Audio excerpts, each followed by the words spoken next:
"Ma'am, we don't allow loitering in here," the manager said, barely glancing at the black woman in the hoodie. She stood still, unfazed, clutching her car keys, scratched and worn from years of real work. The receptionist smirked, whispered something to a nearby salesman. Laughter followed. "Security," the manager called. "Please escort this woman off the property." No one knew who she was. No one cared. She stepped outside without a word, pulled out her phone, and made a single call. 45 minutes later, a sleek black SUV pulled into the lot. Out stepped the same woman, this time in heels, a tailored suit, and the authority of 12 luxury dealerships behind her. She walked back inside, straight to the stunned manager, and said calmly, "You're fired. Effective immediately. Type respect in the comments if you believe every human deserves to be treated with dignity. Hit like and comment 1 if this story grabbed your attention, or 2 if you want more justice like this." Nobody saw it coming. Not the receptionist with her rehearsed smile, not the salespeople with their slick words, and definitely not the manager polishing his ego behind the glass office door. When Danielle Harris, CEO of one of the most prestigious luxury car empires in the country, stepped into Prestige Motors, she didn't look the part. Hair tied back, a plain gray hoodie, and a beat-up 2006 Honda Civic parked outside. She could have passed for someone dropping off a resume. And that was exactly the point. "Let's see how they treat people when they think no one's watching," she muttered, her voice low but firm, like someone about to pull the pin on a truth grenade. Earlier that week, she'd overheard whispers, subtle remarks from regional reports that didn't sit right with her. A pattern. Unspoken, but real. So, she decided to run a little field test of her own. Call it a gut feeling or call it experience. But Danielle knew the smell of discrimination when it lingered under the surface. "People reveal who they really are when they think you're nobody," her grandmother used to say. That sentence had stuck with her. And now, as she stepped through those glass doors, she was about to find out just how rotten things might be under the polished veneer of her newest dealership. The moment she walked in, the air shifted. No one greeted her. Eyes slid over her like she didn't matter. The front desk receptionist barely looked up, and when she did, her expression said it all. "You don't belong here." Danielle waited. 5 seconds, 10, 20. Still nothing. A younger salesman glanced at her, then turned back to scrolling on his phone. "Excuse me," she finally said, voice light but steady. The receptionist glanced up, chewing gum. "You lost, sweetie? We're not hiring today." Danielle smiled slightly, not the kind that says thank you, but the kind that says you just failed the test. And oh, it had just begun. From the second Danielle stepped farther into the showroom, the tone only got colder and sharper. The receptionist, Lindsay, leaned over her desk and whispered something to the nearest salesman, who looked up with that all-too-familiar smirk. It wasn't just condescension, it was dismissal. "Ma'am," he finally said, with exaggerated politeness, "this section is mostly for premium clients. You might want to check the used lot out back." Danielle raised an eyebrow. "Oh, I was actually looking at the new Maserati models." He chuckled, the way someone laughs when they think they know your limits better than you do. "You sure about that? We'll need to verify income statements before we show those." Company policy. Company policy, her foot. Then came Chad Parker, the manager. Mid-40s, slick hair, designer watch, and enough arrogance to power the entire dealership's lighting system. He strutted over like a sheriff in a small town, scanning Danielle with a look that said, "You're wasting my time." "Look, I don't mean to be rude," Chad began, which is always how rude people start, "but we're extremely selective with who we let test drive our vehicles. These aren't your everyday cars." Danielle kept her tone neutral. "And what exactly makes someone qualified to look at a car?" Chad blinked. "Well, normally we ask for at least 2 references, proof of income, and sometimes. Well, it's just standard." Standard for whom? That was the unspoken question hanging heavy in the air.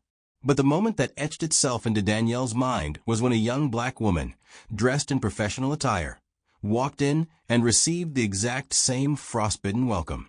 Danielle watched as Monica, she'd later learn her name, was redirected to the back lot without even being offered a seat. "You can check out the older models," Lindsay said, handing her a crumpled brochure like she was doing her a favor. Danielle's jaw tightened. This wasn't just about her. This was bigger. This was systemic. And now, the decision was no longer a test, it was a mission. Something inside her clicked. She reached for her phone, not to call anyone, but to activate Protocol 7. The game had just changed. Danielle stayed longer than she had planned. She walked through the dealership slowly, taking in more than just the cars. She was studying the interactions, the posture, the smirks exchanged between staff when certain customers walked in. It was like watching a well-rehearsed play, where only a select few were ever cast in the lead roles. She overheard one employee telling another, "Don't waste time on walk-ins who don't look like they can afford the upholstery." It wasn't just one bad actor, it was the whole stage that was rigged. And now, Danielle wasn't just offended. She was furious, the kind of quiet fury that doesn't explode but calculates. Later that evening, she sat in her car, voice memo app open, her tone calm but sharp like a scalpel. They've built a culture around exclusion. It's not just bad service, it's a belief system. And it ends now. She didn't need to scream or make a scene. Power, real power, doesn't shout. It initiates. That's when she pulled up the internal directive she had drafted months earlier, but hoped she'd never need to use. Protocol 7. It was designed for exactly this, emergency cultural reform. Not a rebrand, not a slap on the wrist. A full reset. From the top down, from hiring to training, from who speaks to customers to who gets promoted. This was the moment it would finally come to life.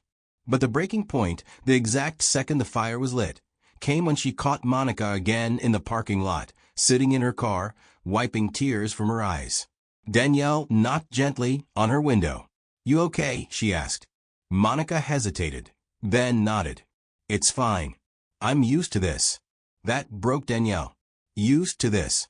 3 words that hit harder than any slur. That was it. That was the truth of what her dealership had become. And in that moment, something shifted inside her, not as a CEO, but as a human being. She turned away, pulled out her phone, and made a call. "Michael," she said to the regional manager, "meet me at Prestige tomorrow. We're about to blow this place wide open." The next morning, the Prestige Motors staff showed up to business as usual, or so they thought. Coffee in hand, fake smiles in place, ready to charm anyone with a Rolex and the right skin tone. But this wasn't just another Tuesday. At 9:02 a.m., a sleek black Escalade pulled into the front lot, and out stepped Danielle Harris, but not the version they had dismissed.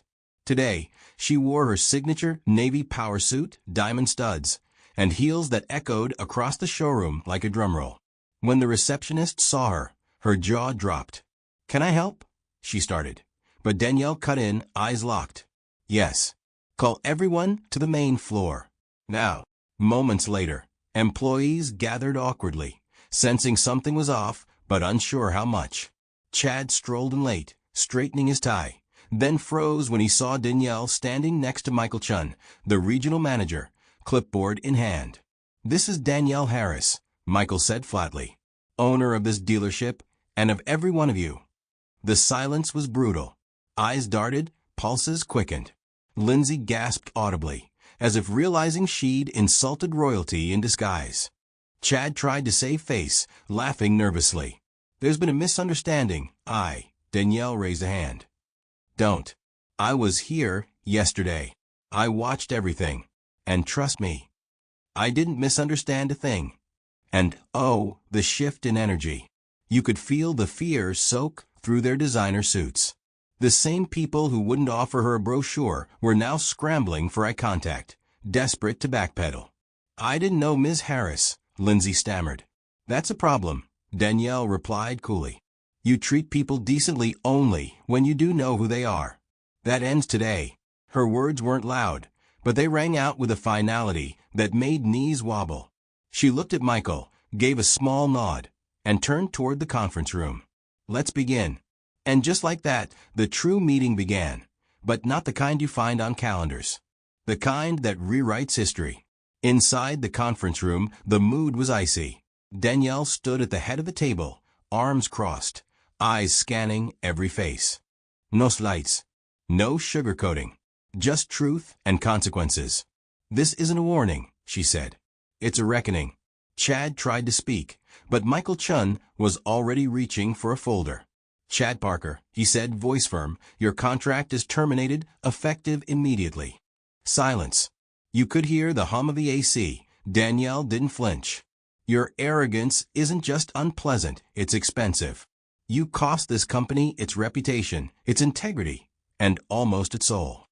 Chad's face turned pale as the security officer, now visibly uncomfortable, approached to escort him out. Then came Lindsay, the same receptionist who had smirked and rolled her eyes just a day earlier. "I didn't mean any harm," she mumbled, eyes downcast. Danielle leaned in slightly. "And that's the danger, harm that hides behind apathy." Her voice didn't rise, but the weight of her words crushed any attempt at defense. "Your behavior wasn't just inappropriate. It was habitual and tolerated. Until now." Michael nodded again. "Lindsay, you're dismissed." Finally, Rick, the security guard who had laughed when Monica was turned away. "You were paid to protect people, not prejudices," Danielle said simply. One by one, the toxic roots were pulled from the garden. But Danielle wasn't here just to clean house. "This place needs surgery, not a Band-Aid," she said, eyes locked with Michael's. And that's when the reform began. New diversity hiring policies, monthly inclusion training, a complete revamp of internal evaluation metrics, now based not just on performance, but on character. "This isn't just about who sells the most," she announced, addressing the stunned staff. "It's about who makes people feel safe, seen, and respected." The room was quiet, but you could feel something shift. A reset, a rebirth. But Danielle wasn't finished. Not yet. There was still one more thing she had to make right. That afternoon, Danielle asked for Monica's contact info. The young woman who had been humiliated just for walking into a showroom with brown skin and dignity. It didn't take long to find her. Monica was a local school teacher, humble, proud, and now rightfully skeptical. When Danielle called, Monica hesitated. "Is this some kind of follow-up survey?" she asked. Danielle smiled gently through the phone. "No, Monica. It's an apology. From the woman who owns that place. And I'd like to see you in person, if you'll allow it." Silence. Then a sigh.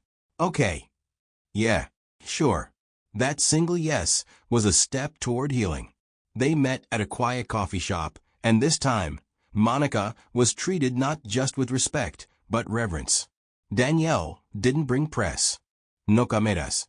Just two women, face to face, truth laid bare. "I watched them dismiss you like you were invisible," Danielle said, her voice trembling slightly. "And I hated that I had to let it happen just to see who they really were." Monica nodded slowly. "That's my everyday," she whispered. "But I never expected someone like you to care." Danielle reached into her bag and slid over a document, a heavily discounted invoice for the car Monica had admired. "I hope this doesn't erase what happened," she said, "but maybe it can be part of what changes what happens next." And in that moment, the real work of leadership showed itself. Not in boardroom strategies or headlines, but in eye contact and accountability. Danielle didn't stop with one apology. She started a program within her company to offer mentorship and financial literacy workshops to women of color looking to break into the auto industry, whether as clients, professionals, or entrepreneurs. "This isn't about guilt," she said during the internal launch. "It's about responsibility, about lifting as we climb." Monica later told a friend, she didn't just say sorry, she proved it. But Danielle still had one final message to share. One that no dealership, no CEO, no person in power should ever forget. Danielle stood in front of her leadership team a week later, every eye locked on her. Not because she demanded attention, but because she had earned it. There were no slides, no fancy charts, just a whiteboard and a question. What do you do when no one's watching? That silence? It was louder than applause. It's easy to be kind when cameras are rolling. It's easy to smile when someone walks in wearing a Rolex. But leadership, real leadership, is how you treat the person who doesn't look like they belong. Her voice didn't waver. It anchored. It convicted. And it invited every person in that room to look inward, not outward. She shared the full story, the disguise, the mistreatment, the humiliation. And then she said something that stuck in every heart. You will forget 1,000,000 sales, but people never forget how you made them feel. She talked about growing up, watching her father get turned away from restaurants he could afford, about the silent trauma that follows you even when you make it. Success doesn't mean the fight is over, she said. It means you now have the tools to fight better, louder, and smarter, for those who can't. Heads nodded. Some eyes welled. This wasn't just policy reform. It was soul reform. And with that, she left them with one last truth, not from a business manual, but from a lifetime of lived experience. The world doesn't need more CEOs who only care about the bottom line. It needs leaders with a backbone, a heart, and a mirror. One who asks, if someone treated your mother, your brother, your child that way, would you be okay with it? She paused. Let that question hang in the air like morning fog. Then she smiled, softer this time. Now go build a place where nobody has to wear a disguise to be treated like a human being. And just like that, the meeting ended. But the real story, the real transformation, that was just getting started. Stories like this one aren't just meant to shock us. They're meant to wake us up. They show us how much work still needs to be done, not just in boardrooms, but in everyday interactions. Danielle's experience is a reminder that power without awareness is dangerous, and silence in the face of injustice is just another form of agreement. So let me ask you, have you ever been underestimated because of how you look? Or treated differently before anyone even knew your name? Share your story in the comments. We want to hear it. Let's turn this space into a place of real dialogue and learning. If this story moved you or made you think differently, go ahead and hit that like button. It really helps us reach more people who need to hear this. Make sure you're subscribed to the channel and turn on notifications so you don't miss the next powerful lesson we're dropping. And before you go, check out the video linked in the description and on the screen right now. It dives even deeper into the power of true leadership and the impact of everyday bias. You won't want to miss it.